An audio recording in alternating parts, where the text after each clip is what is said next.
Salut la famille, j'espère que vous allez bien.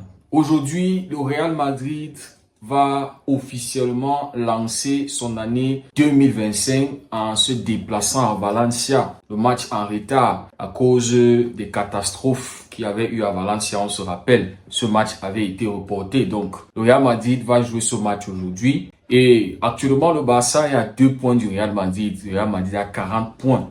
Donc ce soir, le Real Madrid a la possibilité d'être le patron, le nouveau leader de la Liga. Et tenez-vous tranquille, moi je vois une victoire du Real Madrid. Même si les deux dernières rencontres là-bas à Mestalla, je crois que c'est Mestalla, oui. Les deux dernières rencontres là-bas avaient été compliquées pour le Real Madrid. La dernière rencontre déjà, le Real Madrid avait été mené 2-0 avant que Vinicius ne marque un doublé. Vinicius qui avait aussi écopé d'un carton jaune. On connaît mon frère camerounais là. Et Bellingham, qui avait aussi eu un carton rouge dans les dernières minutes du match. Donc, ça avait été compliqué pour le Real Madrid. Mais les amis, ce soir, je vois le Real Madrid gagner. Le Barça, pour moi, va devoir payer pour ne pas avoir profité des temps faibles du Real Madrid. Et généralement, c'est qu'en deuxième partie de la saison, c'est-à-dire à partir de janvier, c'est là où le Real Madrid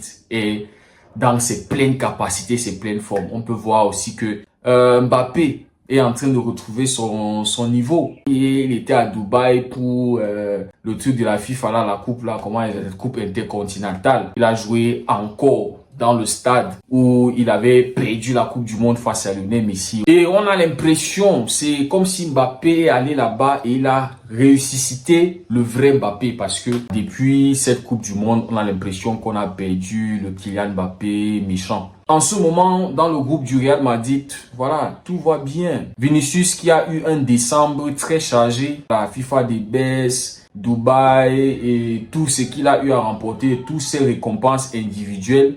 Donc, voilà, le Real Madrid actuellement, et puis ils sont devant le Barça. Donc, ils ont une motivation assez, c'est-à-dire une grosse motivation pour aller à Valencia et gagner ce match et passer, avoir une avance de 5 points sur le Barça. Pour nous, c'est juste prier un miracle, parce que si Valencia peut déjà le tenir en échec, c'est-à-dire match nul, voilà, ça sera un espoir. Ça sera un résultat positif pour le Barça. Mais dit que le Real Madrid va perdre, franchement.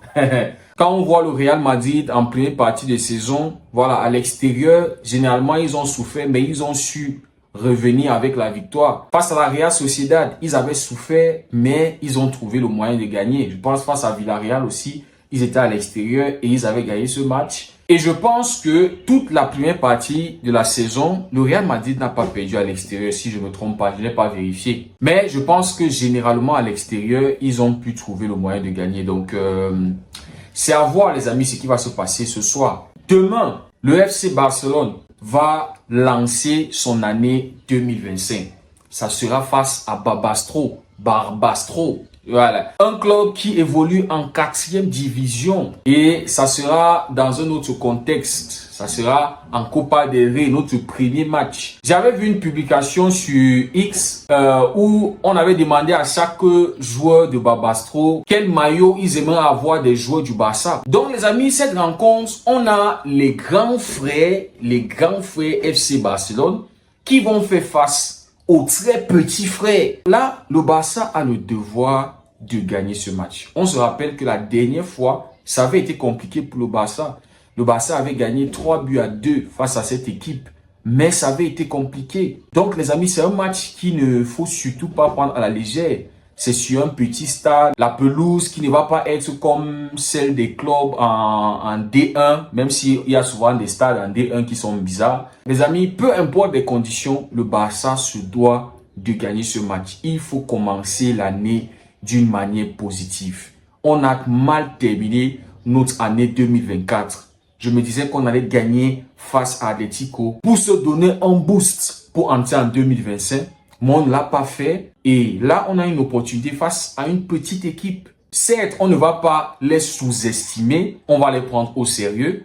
Mais les amis, c'est un match qu'il faut faire le plein de confiance. On sait que la semaine prochaine, on va faire face à Bilbao. et ça sera encore plus compliqué. On espère juste que après la petite pause, le moment de déconnexion après les résultats, les mauvais résultats qui avaient été enchaînés, perd 3 fois à domicile, on espère juste que les joueurs auront profité au maximum de la pause en famille pour pouvoir se ressourcer, recharger les batteries et voilà, gagner ce match. C'est surtout la victoire qu'il faut. Une autre raison, les amis, pour laquelle on doit gagner ce match, c'est pour essayer d'oublier un peu, de se relâcher un peu de toute cette pression actuellement au club. On sait qu'actuellement, le Barça est en train de passer par une petite crise. La situation de Dani Olmo et Pau Victor, le Barça qui doit retourner à la règle du 1 pour 1, les mauvais résultats qu'on a subis en novembre et décembre. Donc demain, les amis, un résultat positif fera énormément de bien au coach, aux joueurs. À l'heure où je tourne cette vidéo, le Barça est censé revenir à la règle du 1 pour 1. L'argent pour les sièges VIP a bien été perçu par le Barça cet après-midi et le Barça a déjà soumis tous les documents nécessaires pour l'enregistrement de Pau Victor et Dani Olmo et surtout pour aider le Barça à revenir à la règle du 1 pour 1. Donc, on espère que d'ici la fin de la journée, peut-être demain ou je ne sais pas quand, le Barça va officialiser les choses. Actuellement, tout est reporté par les journalistes. On attend une communication officielle du club pour nous confirmer tout ce qui est en train d'être dit. Et puis les amis, enfin, ce match face à Barbastro servira aussi à certains joueurs de se montrer. Voilà, et aussi certains joueurs de faire leur début avec le Barça. On a vu que le petit Tony Fernandez qui est avec la réserve s'est entraîné avec le groupe. On espère voir aussi Chesney, voilà, faire ses débuts avec le Barça demain, c'est attendu. Araujo qui n'a pas pu revenir face à Leganés. Antiflip nous avait dit qu'il devait revenir, mais le résultat face à Leganés était de sorte que voilà, Araujo n'a pas pu jouer, donc on espère que Araujo pourra jouer quelques minutes ou bien sera titulaire demain. Aussi, les amis, j'aimerais voir un Gavi titulaire, Frenkie de Jong aussi, parce que voilà, jusqu'ici, Frenkie de Jong n'a pas été convaincant, sauf quand il est entré face au Real Madrid. Mais jusqu'ici, Frenkie de Jong n'est pas le Frenkie de Jong qu'on a connu. Donc, on espère que face à Barbastro, face à une équipe de 4e division, Frenkie de Jong pourra utiliser ça pour se redonner une certaine confiance. Récemment, il a accordé une interview où il a évoqué sa situation au club, son contrat, le fait que voilà, une possibilité qu'il pourra quitter aussi le club si les choses ne vont plus bien. Donc les amis, c'est à voir comment les choses vont être entre Frenkie de Jong et le club, vu qu'il n'a pas encore renouvelé son contrat. Mais bon, on espère qu'il peut nous aider face à Barbastro. Et puis, offensivement, si Pau Victor est enregistré d'ici les heures à venir, pourquoi pas être titulaire? Lamine Yamal qui est de retour, Ansu Fati aussi qui est de retour, Christensen qui est de retour. On nous fait comprendre que Lamine Yamal est déjà prêt à jouer. Il est déjà rétabli de sa blessure. Mais les amis, pour moi, il ne doit pas être titulaire. Peut-être jouer 15 minutes, histoire de se donner un petit rythme pour nous aider face à Bilbao. Bien que je ne comptais pas sur Lamine Yamal face à Barbastro, face à Bilbao, même pour la finale de la coupe, la super coupe, si on va en finale. Pour moi, j'attendais Lamine Yamal face au Benfica, son retour. Quand j'ai compté le nombre de matchs, le nombre de semaines qui va être absent, moi, je l'attendais face au Benfica. Mais bon, on nous dit qu'il est rétabli de sa blessure. Il faut pas aussi oublier qu'il a 17 ans. Son corps est encore jeune. Donc, les amis, on espère une victoire du Barça demain. Peu importe l'équipe qu'on va aligner face à Barbastro. Peu importe les conditions dans lesquelles on va jouer, on doit gagner ce match. C'est notre premier match de l'année.